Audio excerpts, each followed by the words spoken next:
Hello viewers, finally Kubera படத்துக்கும் போயிட்டு வந்துட்டேன். முன்னாடி சித்தாரே ஜமீன் பார் படத்தோட ரிவ்யூவும் போட்டிருக்கோம்.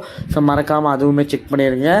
ஸோ செகண்ட் ஷோ இன்றைக்கி குபேரா படத்தோட ஃபுல் ரிவ்யூ இந்த வீடியோவில் பார்க்கலாம். ஸோ முதல்ல இந்த படத்தோட கதை என்ன அப்படின்னு பார்த்தீங்கன்னா, பிளாக் மணி 5000 crores இருக்குது, ஒயிட் மணி 5000 crores இருக்குது. இதை வந்துட்டு ஒவ்வொரு அரசியல்வாதிகளுக்கும் பிரித்து கொடுக்கணும் அப்படின்னு சொல்லிட்டு ஒரு வேலையை முன்னாள் சிபிஐ ஏஜென்ட்டாக இருக்கிற நம்ம தலைவர் நாகார்ஜுனா கிட்ட கொடுக்குறாரு. ஒரு மிகப்பெரிய பிஸ்னஸ் மேன், ஒரு கார்ப்பரேட் வில்லன் வச்சுப்போமே. அந்த வில்லன் நம்ம நாகார்ஜுனா அவர்களுக்கு ஒரு ஒர்க் மாதிரி கொடுக்குறாரு. அவரும் ஒரு ஐடியா கொடுக்குறாரு. என்னென்னா, ஏன்னா இது டேரெக்டாக பண்ணால் நம்ம மாட்டிப்போம். ஸோ அதனால் என்ன பண்ணலான்னா, ஒரு 4 பிச்சைக்காரங்களை கூப்பிட்டு நம்ம வந்துட்டு அவங்கள நாமினியாக வச்சு நம்ம இந்த பணத்தெல்லாம் வந்துட்டு ட்ரான்ஸ்ஃபர் பண்ணிக்கலாம் அப்படின்னு சொல்லிட்டு ஒரு பிளான் பண்ணுறாரு. அதில் ஒரு நாமினியாக செலக்ட் ஆகிற ஒரு ஆள் தான் நம்ம தலைவன் தனுஷ்.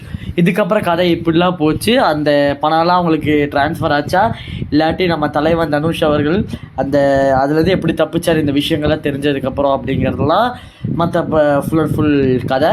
ஸோ அதை நீங்கள் படத்தை பார்த்து தெரிஞ்சுக்கோங்க. ஸோ இந்த படத்தோட பாசிட்டிவ்ஸ் நெகட்டிவ்ஸ் பார்த்தோம்னா, முதல் பாசிட்டிவ் செம acting. I mean the best acting squad கிடச்சிருக்கு இந்த படத்தில். சேம் தக் லைஃபுக்கு நடந்த மாதிரி தான் தக் லைஃப்லேயும் பார்த்தீங்கன்னா one of the best cast கிடச்சி. அவங்க தனித்தனியாக நடித்தப்போவே பார்த்திங்கன்னா கலக்குனாங்க. அவங்க எல்லோரும் சேர்ந்து அந்த படத்தில் நடிச்சிருப்பாங்க. அதே மாதிரி தான் இந்த படத்துலையும் தனுஷ் அவர்கள், நாகார்ஜுனா அவர்கள், நம்ம தலைவி ராஷ்மிகா மந்தனா அவர்கள் அப்படின்னு சொல்லிட்டு, பாக்கியராஜ் சார் அவர்கள் அப்படின்னு சொல்லிட்டு ஏகப்பட்ட பேர், அந்த வில்லன் அவர்கள். ஸோ எல்லாருமே பார்த்திங்கன்னா ரொம்ப சூப்பராக நேச்சுரலாக நடிச்சிருக்காங்க. பெருசாக எங்கேயும் பார்த்திங்கன்னா ரொம்ப ஓவர் ஆக்டிங் போட்ட மாதிரி அப்படி எங்கேயுமே தெரில. அதுவும் தனுஷ் சார் அவர்கள்லாம் பார்த்தீங்கன்னா உண்மையாலே ஒரு கையேந்திரவங்க மாதிரி பார்த்திங்கன்னா ரொம்ப ஒரு ரியாலிட்டியாக நடிச்சிருந்தார். ரொம்ப பார்த்திங்கன்னா அந்த கேரக்டர் அப்படியே போர்ட்ரே பண்ணியிருந்தார் ஸ்க்ரீனில். இப்படி தான் அவங்க லைஃப் இருக்கும் அப்படிங்கிற மாதிரி ரொம்ப ரியாலிட்டியாக போர்ட்ரே பண்ணியிருந்தார். லிட்டரலி சொல்கிறேன், ஒன் ஆஃப் ஹிஸ் பெஸ்ட்டு ஒர்க்ஸாக கன்ஃபார்ம் இந்த படம் இருக்கும். ஒரு ஆக்டிங் வைஸ் ரொம்ப ரொம்ப ரொம்ப ரொம்ப ஸ்ட்ராங்கான ஒரு ஃபிலிம் இது. ஃபஸ்ட்டு அந்த கேஸ்ட் அனௌன்ஸ்மெண்ட்லேருந்து நமக்கு தெரிய வந்துச்சு இது கன்ஃபார்ம் ஒரு கேஸ்ட் சவுண்ட் ஃபிலிமாக இருக்கும்னு சொல்லிட்டு. ரெண்டாவது பாசிட்டிவ், இந்த படத்தோட இது ஒரு டெக்னிக்கல் சவுண்ட் ஃபிலிம். எல்லா பிக் பட்ஜெட் ஃபிலிமுக்கும் நம்ம சொல்கிற மாதிரி தான் இது ஒரு டெக்னிக்கல் சவுண்ட் ஃபிலிம் அப்படிங்கிறதுனால இதில் கன்ஃபார்ம் அந்த சினிமாட்டோகிராஃபி ஆகட்டும், எடிட்டிங் ஒர்க்ஸ் ஆகட்டும், எல்லாமே லைட்டிங்ஸ் எல்லாமே பார்த்தோன்னா ரொம்ப பர்ஃபெக்டாக இருந்துச்சு. அது மட்டும் இல்லாமல் இது Sekhar Kammula film. So Sekhar Kammula film அப்படிங்கிறதுனால ஒரு கண்டென்ட் ட்ரைவன் இருக்கிறதுனால சில ஹிடர் டீட்டெயில்ஸ் அப்படிங்கிற மாதிரிலாம் கோட் டீட்டெயில்ஸ் இந்த மாதிரிலாம் நிறையா வச்சுருக்காங்க. ஸோ அதெல்லாம் பார்க்கும்போது ஓகே, அது பார்க்கும்போது நமக்கு தெரிய வந்துச்சு ஓகே இன்ட்ரெஸ்டிங்காக இருக்குது அப்படிங்கிற மாதிரி. அதனால் இது ஒரு டெக்னிக்கல் சவுண்ட் ஃபிலிம்ங்கிறதுனால அதெல்லாம் பார்க்குறதுக்கு நம்மளுக்கு பார்த்தீங்கன்னா ஒரு எப்படி சொல்கிறது, கொஞ்சம் அப்படியே ஓகே அப்படின்னு சொல்லிட்டு ரசிக்கிற மாதிரி இருக்குது அப்படின்னு நம்ம சொல்லலாம். சரி, ரொம்ப சீக்கிரமாக நெகட்டிவ் வந்த மாதிரி இருக்குது. பட் ஸ்டில் இந்த படத்தோட நெகட்டிவ்ஸ் என்ன அப்படின்னு பார்த்தீங்கன்னா, இந்த படத்தோட ஸ்டோரி ரைட்டிங் தான் இந்த படத்தோட பிரச்சனையே. ஸ்டார்டிங் ஒரு ½ an hourக்குள்ளே நான் இந்த சொல்ல தெரியுமா, அந்த ஒன்லைன் மொத்தத்தையும் செட் பண்ணிவிட்டு உள்ளே வந்துட்டாங்க, லீகுக்குள்ளே வந்ததுக்கப்புறம் அங்கேருந்து அடுத்த அந்த கதையை கொண்டு போகிற விதத்தில் பார்த்திங்கன்னா சம்வேர் ஏதோ ஒரு மிஸ்டேக் நடந்திருக்கு. Yes, it's a content driven film. ஒரு கமர்ஷியல் ஃபிலிம் லவருக்கு பிடிக்காது, எல்லாம் ஓகே.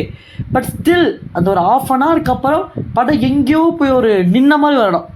ஐ மீன் எப்படி சொல்கிறது, அந்த ½ an hour ஓகே இப்படியா ஓகே அப்படின்னு சொல்லிட்டு எல்லாம் செட் ஆகிட்டு உட்காந்ததுக்கப்புறம் நெக்ஸ்ட் அந்த 2.5 மணி நேரம் எப்படி சொல்கிறது, கியரை பார்த்தீங்கன்னா மாற்றாமலே பார்த்தீங்கன்னா ஒரே ஸ்பீடில் போகிற மாதிரி இருந்துச்சு. ஃபஸ்ட்டு கியர்லேருந்து செகண்ட் கியருக்கு மாற்றிட்டாங்க. அந்த செகண்ட் கியர்லேருந்து அடுத்து 3rd கியர் 4th கியர் எதுவுமே போடாமல் இந்த செகண்ட் கியர்லேயே அப்படியே பார்த்தீங்கன்னா வண்டியை ஓட்டிகிட்டு போன மாதிரி இருந்துச்சு. ஸோ பெருசாக எந்த ஒரு எப்படி சொல்கிறது, இதான் நடக்க போகுது அப்படின்னு சொல்லிட்டு ப்ரெடிக்டபுளாக. எஸ், இப்போ வர எல்லா பிக் பட்ஜெட் ஃபிலிம்ஸும் ப்ரெடிக்டபுளாக தான் இருக்குது. பட் இது ஒரு கண்டென்ட் ட்ரைவன் ஃபிலிம் அப்படிங்கும்போது கன்ஃபார்ம் ஒரு எதிர்பார்ப்புங்கிறது இருக்கும். அதையும் தாண்டி கன்ஃபார்ம் ஏதாச்சும் ஒரு எப்படி சொல்கிறது, ஒரு கிறிஸ்பான சீன் அந்த மாதிரி எதுவுமே பார்த்தீங்கன்னா இல்லை. இதென்ன திரும்பி நடக்க போகுது அப்படிங்கிற மாதிரி. ஸோ ரொம்ப பார்த்தீங்கன்னா எப்படி சொல்கிறது, அது ஒரு 2.5 மணி நேரம் பெருசாக இன்ட்ரெஸ்டிங்காகவே இல்லை. எந்த இடத்துலையும் பார்த்தீங்கன்னா ஓகே இந்த இடம் பயங்கர இன்ட்ரெஸ்டிங்காக இருக்க போகுதுப்பா, இந்த இடம் ஓகே, இந்த இடம் பயங்கரம் அப்படியே புல்லரிக்க போகுது அப்படிங்கிற எந்த ஒரு இடமே இல்லை. 2.5 மணி நேரம் ஏதோ எங்கேயோ உட்கார வச்ச மாதிரி ஓகே இதுவா அப்படின்னு சொல்லிட்டு அந்த 2.5 மணி நேரம் அப்படியே பார்த்தீங்கன்னா ரொம்ப ஸ்லோ பேஸ்டாக போன மாதிரி இருந்துச்சு. ஸோ இது ஒரு 3 மணி நேரம் ஃபிலிம் அது மூலம் சொல்லிடுறேன். ஏன்னா 2.5 மணி நேரம் சொல்லும்போது படமே 2.5 மணி நேரம் நினச்சிப்பீங்க, அப்படியே கிடையாது. ஃபஸ்ட்டு ஒரு ½ மணி நேரம் செட் பண்ணும்போது அது கொஞ்சம் இன்ட்ரெஸ்டிங்காக இருந்துச்சு. ஏன்னா ரொம்பவே ஒரு இன்ட்ரெஸ்டிங்கான ஒரு ஸ்டோரி லைன். நீங்கள் கேட்கும்போது. நிறைய பேத்துக்கு இன்ட்ரெஸ்டிங்காக இருக்குது, நிறைய பேத்துக்கு இன்ட்ரெஸ்டிங்காக இருக்காது. பட் எனக்கு இது கேட்கும்போதே ஓகே நல்ல ஒரு லைன் மாதிரி இருக்கே அப்படிங்கிற மாதிரி தோணுச்சு. இப்போ படம் பார்க்கும்போது தெரிஞ்சிச்சு. நிறையா வெப்சைட்ஸ்லேயும் போட்டிருந்தாங்க, ஆர்டிகல்ஸ்லேயும் போட்டிருந்தாங்க இந்த லைன். அது கேட்கும்போது இன்ட்ரெஸ்டிங்காக இருந்துச்சு. ஓகே நல்லா இன்ட்ரெஸ்டிங்காக இருக்கே, குவைட் இன்ட்ரெஸ்டிங்காக இருக்கே அப்படிங்கிற மாதிரி தான் இருந்துச்சு.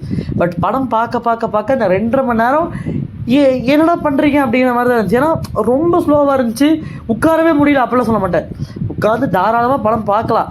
பட் ஸ்டில் அது ஸ்லோவாக போகிறதுனால இல்லை கமர்ஷியல் ஃபிலிம் லவருக்கு அப்படிலாம் கிடையாது. யார் அங்கே அந்த இடத்துல உட்கார்ந்தாலுமே அது பார்க்குறக்கு கன்ஃபார்ம் ஒரு போரிங்காக தான் இருக்கும். ஒரு ஷேகர் கமுலா இதுக்கு முன்னாடி பெருசாக பாப்புலராக எந்த ஃபிலிமே பண்ணலைனாலும் ஒரு நல்ல ஒரு வெல் நோன் தெலுங்கு டேரக்டர் தான். ஸோ அவர்கிட்டேருந்து இப்படி ஒரு அவுட்புட் கன்ஃபார்ம் யாருமே எக்ஸ்பெக்ட் பண்ணியிருக்க மாட்டாங்க. ஸோ இது ரொம்ப மோசம்லாம் சொல்ல மாட்டேன், ரொம்ப கேவலமாக இருக்குது பார்க்க அப்போல்லாம் சொல்ல மாட்டேன். ஒரு ஆவரேஜான ஒரு அவுட்புட் வந்துருந்துச்சு. அண்ட் மியூசிக் பார்த்தீங்கன்னா மியூசிக்கும் நல்லா இருந்துச்சு, பாட்டெலாம் நல்லா இருந்துச்சு. பட் இன்னுமே பேக்ரவுண்ட் மியூசிக் நல்லா இன்னும் கொஞ்சம் நல்லா பண்ணியிருக்கலாம். மோசம் சொல்ல மாட்டேன், இன்னும் கொஞ்சம் நல்லா பண்ணியிருக்கலாம். சில இடங்கள் நல்லா இருக்குது, சில இடங்கள் நல்லா இல்லை, அதுவும் நான் சொல்லிக்கிறேன். ஓவராலாக இந்த படம் எப்படி இருக்குது அப்படின்னு கேட்டிங்கன்னா ஒரு ஆவரேஜான ஒரு ஃபிலிம் வாட்ச் தான். கன்ஃபார்ம் தியேட்டரில் ஒன் டைம் போய் பார்த்துட்டு வரலாம். பட் பெட்டர் கன்சிடர் இந்த ஓடிடி அப்படின்னு நான் சொல்லுவேன். ஸோ ஒருவேளை நீங்கள் ஒரு கண்டென்ட் ஃபிலிம் வாட்சராக இருந்தால் கன்ஃபார்ம் நீங்கள் ஒரு ட்ரை கொடுக்கலாம். மேபி உங்களுக்கு பிடிச்சாலும் பிடிக்கலாம். இல்லை கமர்ஷியல் ஃபிலிமில் வருதான் இந்த வாரம் என்ன படத்துக்கு போகிறதுன்னு தெரியலனா நீங்கள் இந்த படத்துக்கு போகலாம். இல்லை சித்தாரை ஜாமீன் பாரு நீங்கள் கன்சிடர் பண்ணலாம். அந்த படத்தோட ரிவ்யூ நான் கீழே டிஸ்கிரிப்ஷன் பாக்ஸில் கொடுத்துருக்கேன், அது நீங்கள் செக் பண்ணி பார்க்கலாம். இல்லை நான் வந்துட்டு ஒரு தனுஷ் ஃபேன் அப்படின்னா நீங்கள் அதுக்கும் பார்த்தீங்கன்னா போய் பார்க்கலாம். ஸோ கன்ஃபார்ம் ஒரு ஒன் டைம் வாட்சபிள் ஃபிலிம் தான், ரொம்ப மோசம்லாம் கிடையாது. ஒரு ஆவரேஜான ஒரு ஃபிலிம்.